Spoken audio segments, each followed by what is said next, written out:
See you in the garden. Hi guys, I just wanted to do an update on this Oleander and coffee grounds garden bed and what it's producing. Now I do have a previous video of this, but I think put a heap of coffee grounds, don't ask me how much, and 90% of this wood chip is Oleander. Well, I'm estimating, but all my spare plants I've just put in here, and I did put a layer of wood ash on here as well, but that's all, nothing else. Look at that. Look at that. Those pumpkins and those tomatoes just going off. Just amazing. So nothing else, no manure, no chook poo, no nothing.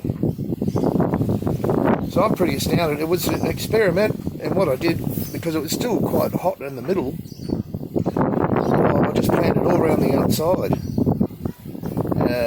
Some things didn't do too well because they've just been taken over, but there is some celery hiding in there somewhere, and some basil over here somewhere. That one might do alright, but they're all thriving. So I'm really astounded. I don't care what you say about Oleander being poisonous.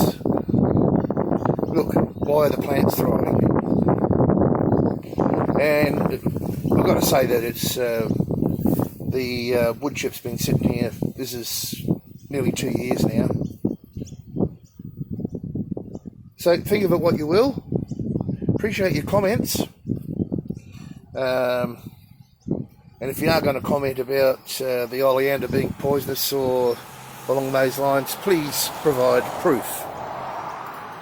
Thanks guys, hope you enjoyed this one. Nearly time for a garden tour.